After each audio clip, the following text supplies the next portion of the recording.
Sweet. So now you're in the big leagues and all the truth comes out after these Playing ones. with the big boys.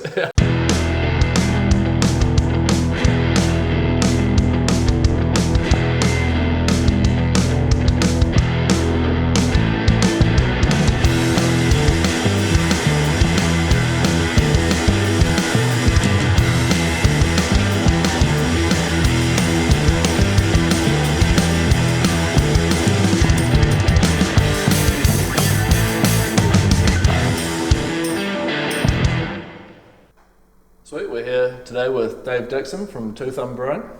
I hope. Yep. And we're here to do another episode of Straight from the Source. It's the first one for 2024. I have eaten only a smoothie and a pie today, so I'm extremely hungry and I'm looking forward to this fried chicken and some hot sauce. So yeah, thanks Dave for joining us. And No worries. It really sit is quite some nicely spice. on the on the sushi that I had for lunch. Ah, nice, yeah. Well, at least you've got something in your stomach. I don't, and I'm nervous for that part. But yeah, we'll just start with the gateway down the end. So if you open that, that's just a sweet chili.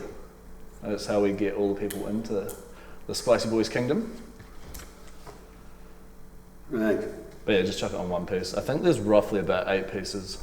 There's 8 sauces, so as long as there's So 8 you're pieces. hoping there's 8 pieces? Yeah. So we'll just do a small one for this one. Yeah. Oh, hey, lots of it on there. A bit runny. And eat it. Yeah, and eat it. And then while you're eating it, think about the backstory to Two Thumb and what got you into craft beer and doing it as a full-time, enterprising, entrepreneurial job. Stupidity. Ah! Stupidity. And the love of beer. Not bad, not overly sweet. Good. Mm-mm. It's good. Some sweet sauces are too sweet. Two Thumb. Two Thumb started a bit before we did, before me and Mark took it over. But it was really more of a hobby business, I think, than anything else. A couple of nice beers in there, and very drunkenly and stupidly, after a few beers one night, Two Thumb came up for sale, so we decided to buy it, thinking that we'd be able to make some beer and have a laugh. We were making beer, we're having a laugh. Yeah. that's how it started. It literally started over a pint, getting completely drunk. Were you at Two Thumb at the time? Yes. Yeah. No, actually, we weren't. We were at a bar in Littleton, drinking Two Thumb. Ah, nice. And Do then, you have any of the same range that they did? What was their beer like? Because I've never interacted with Two Thumb prior to you guys. We still make a couple of beers that were there when we took them over. The Hop Helmet and the Red Rye, probably the two that we make most often currently. All the recipes have been tweaked a little bit to make them a bit more our style. Yeah. And as we've got used to the ingredients, used to New Zealand palates, used to what we want, and obviously at our craft, they've changed a bit. But always. We liked the beers, so and we thought they were very reflective of English type of beers, much more malt forward. A lot of beers, they hero the hop, so they get the citrus stuff and the flowery stuff or whatever, and that's really the punch. Whereas, personally for me, I like a beer that's got a lot of body in the bottom. So you've got to get the good malt base. Once you get the malt base, then you can use the right hops on top. So there's a couple of beers that we really liked. That's why we decided to buy it. And then obviously that came along with the kit, which was the old kit out of the Ducks Deluxe. So when the Iron Ducks got bowled in the earthquakes, couldn't get into it again. That kit became available for sale because the Ducks didn't need it. They moved on and moved their brewing. So that's what started Two Thumb. So we brewed on that up on our Manchester Street venue for it was about 2 or 3 years before we took it over, and then we kept it there for about 6 or 7 years. We've still got the kit there, and we still brew occasionally on it. How many venues do you guys have now? We've got 3 of our own venues currently. And where are they? So we've got our original one on Manchester Street in Beeley on the corner, which is like the OG. That's the place where if you want a really nice little sit down, relaxed beer with no pretensions and just really chill vibe. That's the place to go. Then we've got the one on Colombo Street, which is now our new brewery. So we moved from being 500-600 litres a batch to the new brewery, 2,000 litres a batch. And that's also the bar there. And then we open one in Nelson. And we're just about to open one in Diamond Harbour. So all you Diamond Harbour people, what have we got? This is Oi Oi. Classic. So it's just a mild hot sauce, and it differentiates from Yeah Boy because it just has no garlic in it. So some people don't like garlic, and we brought this one out during the lockdowns. This is good. Yeah. Yeah, A really sessionable. Yeah. It's not spicy. It's not really spicy. Sessionable, a bit like a sessionable pale ale. You see? Exactly. I know the lingo. You hanging do. around. Hanging around breweries too much. That's good. What's the favourite beer that you guys make that you personally like the most? Well, you can tell by my accent. Yorkshire Bitter. Has to be. That's my go-to. That's the beer that I've been brewing personally since about 19. Yeah. It's a beer that for me it's always the one I go to. If I go into any of my bars, it's a bitter. It's called bitter. It's actually not very bitter. It's got a slightly sweetness to it, a bit malty, floral, not citrusy at all. Just really, really easy, clean to drink on the hand pull. So not fizzy. Hand pulls are the best. Hand pulls are the best. Yeah. You make a good beer, and then you put bubbles in it, and the bubbles taste acidic, so you're changing the flavour of your beer. Why would you do that? It's like somebody buying you a hot sauce and putting sugar in it. Yeah. Why would you do it? Terrible idea. don't do that. Don't do that. Yeah. So Yorkshire Bitter, and the Yorkshire Bitter, we've worked hard to make that very authentic. So we treat the water to make the water profile the same as Tadcaster, which is a tiny little place just south of York in the UK. How? Christchurch water is very flat. It's great water, really good water, but it's very flat. There's not a lot of mineral content in it. So to get the beer to taste the same, and of course your beer is like your sauce. Your beer is 90% water, so you've got to get the water right. So by adding back those chalks, those salts, those minerals, you can get a water profile that matches or mimics what you would get in other places around the world. So Tadcaster is where my favourite beer comes from, Samuel Smith's. Basically, we match the water profile to Sam Smith's water from Tadcaster. Then we buy hops from the UK, so we actually use UK Fools and Goldings hops. So it is pretty authentic, Yorkshire there. It's good. And that's the one that you drink the most? Always. By far? Always, by far. If you're branching out, what's the branch out? Do people do that? Not really. They say they do. Right. Branching out, I've got to be honest with you, I very rarely touch the hazies. I'm all hazied out. So if I'm branching out, I do like red ales, I like brown ales. I love a good stout, so I do drink a stout. But a favourite is always a hop helmet. Again, you get a nice 7% full-bodied IPA, which has got some crystal malts holding the sweetness as well. The sweetness holds the bitterness of the hops in check. Single hop, Nelson and one of the best hops in the world. Brilliant. So yeah, that one, if I'm really hammering it. I reckon that the market has kind of moved into like hazy fatigue in terms of craft beer. And I don't know where you sit on that. I hope so. Yeah, like I feel like it went through its big phase and it's moving further away. That's delicious. That's one of your best. Oh, that's so good. Yes, I was thinking that just as I was eating it. I was like, that must be a good batch because that's some... That is, honestly, that's what I've got on my table. So that's the garlic. Yeah. All our garlic comes from, it's grown in Canterbury. They drive it up to Blenheim, they peel it, and then they send it back to us. Why can't you peel it yourself, you lazy git? Oh, 100 kgs of garlic is the worst part of the business. So tell us a little bit about the direction that Two Thumb's kind of moving in. We know that you guys raised a little bit of money through a crowdfund last year. So run us like a little bit through how that went, kind of the thoughts behind doing it, and then that direction now? That was always really interesting in that, as a business, you get to a stage where you go, you've got to make a decision. You could keep going as you're going, and you'd be profitable, small business. Or do you want to actually grow, and therefore you've taken a lot more risk? So we got to a stage where I was one bar, one brewery, everything was working really well, profitable, it was working really nicely, couldn't complain. But there was opportunities. So we looked for opportunities, and then the biggest thing for us is, as we were starting to sell more and more beer, we having to get other people to make it for us. And that's really good, but as I'm sure it'd be the same for you guys, if you get somebody else to make your product, it never tastes exactly the same. Yeah.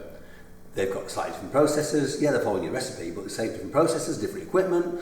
So a lot of factors, variables that change, that can have an effect on the final product.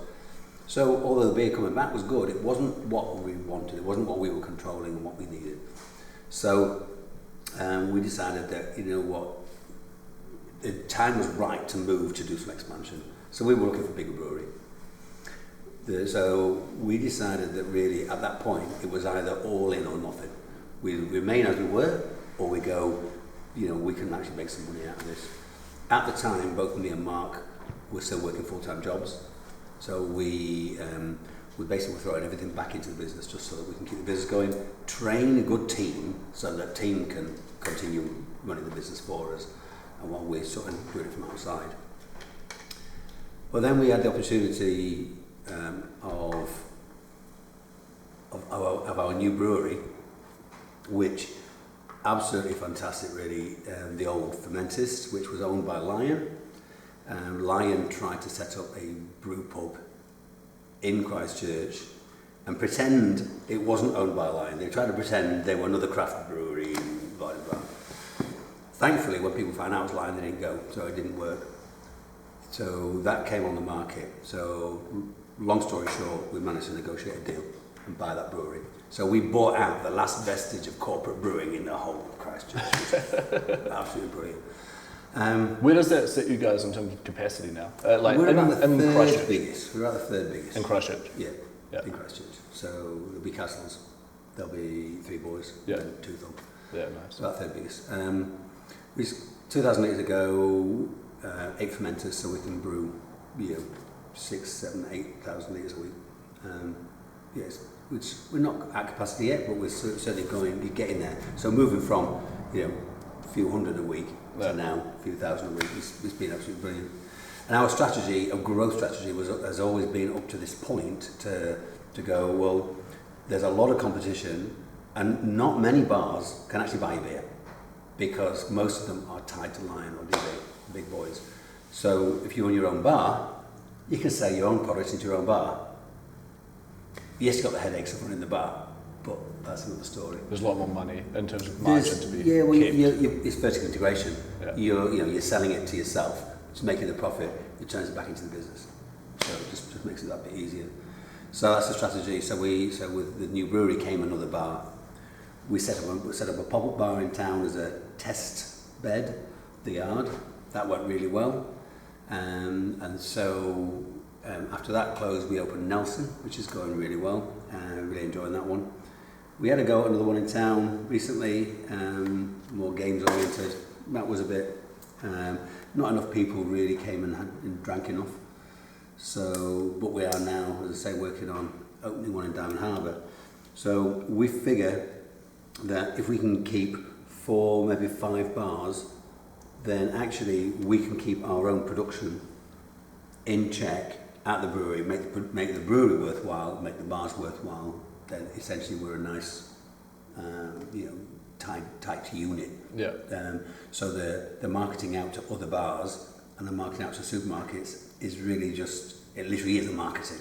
You're selling it out there to keep your name out in people's minds. Yeah. Because there's no money to be made in supermarkets. They take a lot of a cut. Yeah. Especially for beer, you guys have the excise tax, obviously. Government takes a lot more money, makes more money on a pint than we do. Yeah. Way more, about twice as much as we do. Yeah. And so it must come down to quite a bit of a volumes game. Yeah, there's a bit of a delicate balance between quality versus volume. And I think that the industry at the moment, because times are quite tight and everything's going up in price, I think that those people who have been playing the volume game, they're having problems. They're having a few more problems than we are by being a bit more niche. Just purely because if people haven't got the money to spend, you're only going to buy one can instead of two. Yeah. So therefore you're not selling through the volume. Yeah. So. What about the business side of all of it really does it for you the most? Like, which part of the business do you find yourself working in personally the most? We've always been, because me and Mark started the brewery, we've always had a really good working relationship, I suppose, and we know where each other's strengths are, so we don't tread on each other's toes.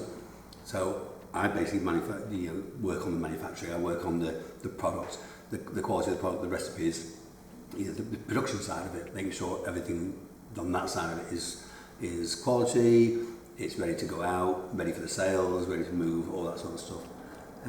Mark works on all of the money side of it, and that's his main strength. I'm a better brewer than he is, and he's a much better bloody accountant and businessman than I am. So it works very well. So we don't stand on each other's toes. So yeah, it seems to be okay. Touch wood, it's worked so far. Do you think that the manufacturing side is where you will stay as the business grows? Well, recently I've moved into doing more of the business development stuff, a bit more sales, looking at working with other partners. So trying to grow the footprint. Yeah. So moving into the North Island stuff, and moving into a few other bars. We've done a few. We've worked with a couple of other bars to actually tie our own taps with them. So we've got constant beer into certain venues. So again, working with the Rabbit down in Ashburton. So they now have a bar, stock our beers. Not our bar, it's their bar, but we've got to deal with them. We help them put the taps in, so we've got to deal with them. The same with Benny's, the Hangar, opening up soon, and we've put the bar in for them, and so they're supplying our beer. So we're working on a lot more. On my goal really is to work on a few more of those things to help keep the brewery production going, and keep the brewery itself profitable, and making quality product that people want to drink. So you are still enjoying that, so Oh yeah. Where do you find yourself spending more of the time at the moment? Still manufacturing or that sales side? No, sales. Yeah. At the moment, sales. Yeah. Alex is a brilliant brewer. He's grown massively as we've been growing, and so I'd put him there now in terms of his brewing capacity. Obviously, like all of us, still got a lot to learn, but he's got better and better and better. So turning out some really good beers now, which is absolutely fantastic. So I don't need to spend as much time in the brew anymore. So my production role really is now to make sure that the scheduling and the actual the utilisation of everything is working right. Part of scale is obviously the systems that you employ, and I know that you've told me about some of the systems that you've used before or that you've used from the start. Can you kind of give us a little bit of an insight on how you got those all in place, and from such an early stage, getting the right systems in place to be able to allow you to scale manageably? Yeah, I think one of the big things for us was coming into this industry without knowing anything about it, and without being from Christchurch and from the current industry. So when we started, there were so many people going, who the hell are these guys? What do they know? They ain't going to work. And I think because of that, people had fairly low expectations probably about what we were going to do, how we were going to do it. But coming from, I'm a teacher by trade, I used to teach maths, computing and all that sort of stuff. So having my background in that sort of logic background, and then Mark having a business background, we analysed everything. So we started off building spreadsheets, just to analyse everything, literally down to how much a pour costs, how much we are spending in the business, how much we are actually getting out of stuff, not just oh yeah, well this is going to cost, I don't know, cake's going to cost us $300, therefore we're going to make $50. Great, make $50. It's like, well, actually are we? Because how much time we're spending in it. So we ran, we just basically had systems set up right from the word go to analyse absolutely everything. And then recently we've been putting in, as I said earlier, this software that I think works really well. UK bit of kit. Yes. Brilliant. Does everything. Scheduling, costing, CRM, the whole works. What would you say is the next step then, where you guys are currently at? Green Chipotle, another one of my favourites. Yeah, that's good. Not overly smoky. Definitely not hot yet. Well, the thing is, it's got a different flavour.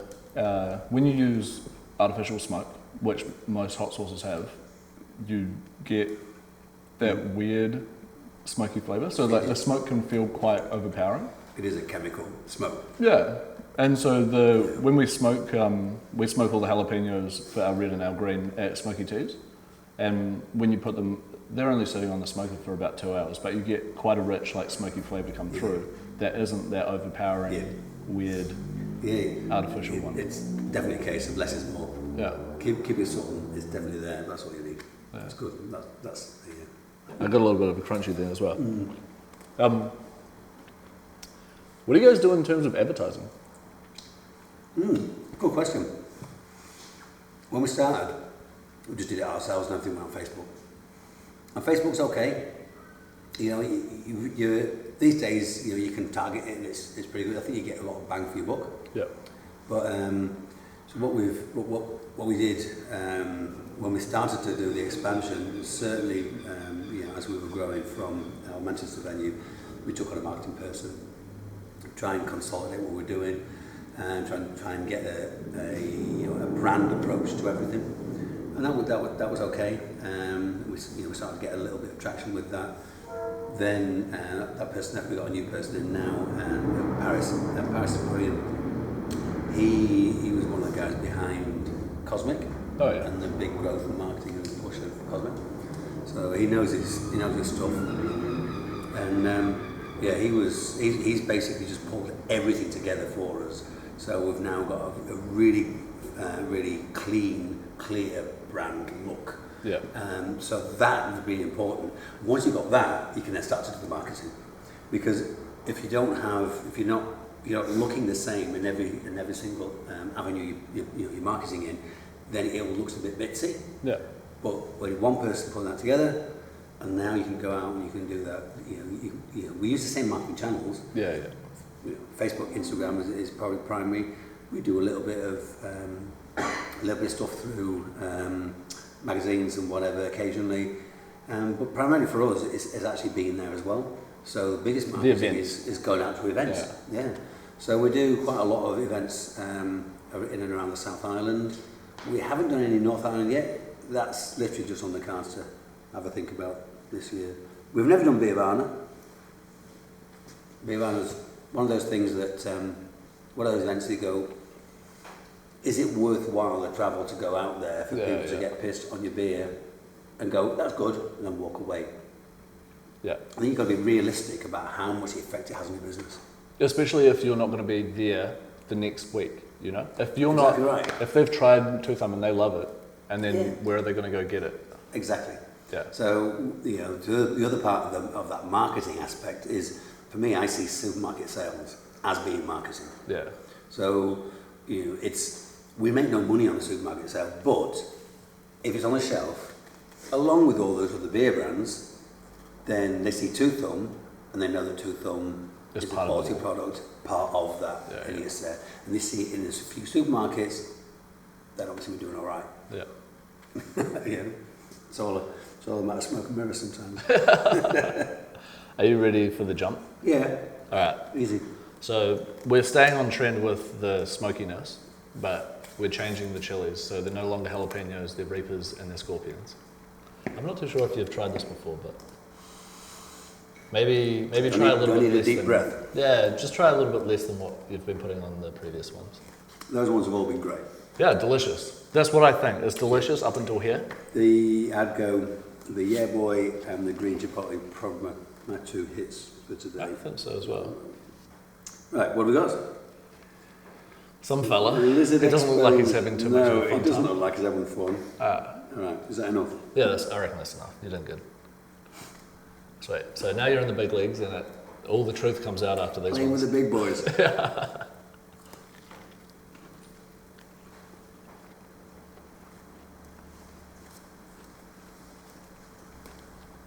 Not as fun anymore after that. That's good. You reckon? Yeah, it's definitely hotter. Yep. Definitely hotter. Definitely hits the side of your mouth as it was everything else. Yeah, and I can cope with that. Okay, sweet. I can cope with that. Yeah. No, it's not sweet. So that also goes on the smokers at Smoky Teas. And when you open the smoker, hot reaper gets you right in the face, and that's a rough part of the job. They don't understand what goes into the back of the business. Honestly, but man, there's some rough It's stuff. like mace. I Oh, remember yeah. that beer I made for you. Oh, that was for way the worse. chili eating competition. Yeah. All prepared. I had gloves, I had mask, I had everything else. Did it outside to make sure, so we sliced up all the chilies, macerated them in basically neat alcohol to get all the capsaicin out and all that stuff. Did all that, got it all sorted. Remembers all the lingo. Yeah. Oh, Did it, got it all, got it into the beer, tasted the beer, absolutely eye-watering. And then I thought, right, I'm done. Everything's great. So rinse it all down outside and so then I took it all inside to wash up. Hot water in the sink. All of a sudden, I had to crawl out of the kitchen. It was awful. yeah. It was awful. That beer we used in, I think, the first ever, the second Southern Spice Festival we did at Riverside. The competitors said that beer was the best part of the competition. They were like, it was like a break between rounds, having it. Nope. And I tried it and it made me cry. So it's not a joke. We used the same, what was left of that beer, it was actually just before Cape Coral, the beer festival in Cape Coral. And we took it up there and we were giving it to people in shot glasses. Instead of buying a pint, we were buying a shot glass. And I say, some people made that last all night as well. All right, we're at the end of the row. Hey! This is half Reaper and half garlic. So it's all the New Zealand Reapers, New Zealand garlic. Right. And I think it will be a little bit hotter than what we've just had, but not too much hotter. Yeah, well then. Once you've made the jump from the Chipotles We can up. do it all then. We can. Don't know why I was worried. Here we go. Alrighty. Congratulations.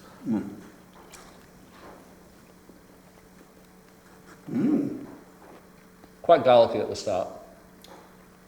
It doesn't last very long. No. That's good actually, that. That garlic almost softens it going in, but it's still got to hit the back. That's good. Tell us where you get some of your inspiration from. Where do you draw me? Do you draw it from like other companies? Do you draw it from stuff in your personal life, like art? I know that you play music. You like to do a lot of activities, sports and motorcycling. Whereabouts are those places that you're finding it? I think the sort of influences you have, everybody carries their own life journey. Yeah. And I think the life journey and understanding your own life journey is really important. That sounds a bit bloody poncy, but everybody has their own experiences that you bring into the table. So I think the first thing about realising not everybody's the same. So you have a conversation with one person, you might have the same conversation with somebody else, and you get different feedback and different things happening. So for me, inspiration is really it's all around, and I like having a laugh more than anything else. So if I'm thinking about the naming of a beer or putting stuff out or how we might market something or things like that, a lot of it is around, is it fun, is it nice, is it good, is it something people will understand? Inspiration for beer comes from beers you drink, obviously. And I've got some very, from favourite beers that I often will try and make over and over and over to try and get very similar to those beers. So inspiration, you know, sometimes you go on holiday and you go, wow, that's amazing beer, I want to make something similar to that. And so inspiration for beers is really, you know, I suppose it's very, very standard. I don't know about your hot sauces, but you're going to find that there's a certain type of sauce, there's a certain type of flavour, there's a certain type of thing. So you might try one and go, yeah, I think that's great, I'm going to do that for mine. And then you dial it in to make it fit your style and your brand, I suppose. But inspiration for other stuff, man, I don't know. I'm a bit ADHD, I think, so I very rarely sit down and I'm still for a while. To make myself sit still for a bit, I often sit down and I do puzzles. Oh, nice. And so that's a way of switching off and forcing myself not to get up, moving around. Otherwise I'm always out. Alright, before we finish, you've made it all the way through the challenge box. Go on.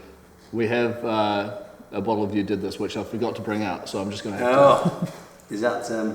run around the back and is that grab even it. super hot? It's our hottest. Here we go. So it's not one you prepared earlier. You literally just Obviously haven't prepared it earlier.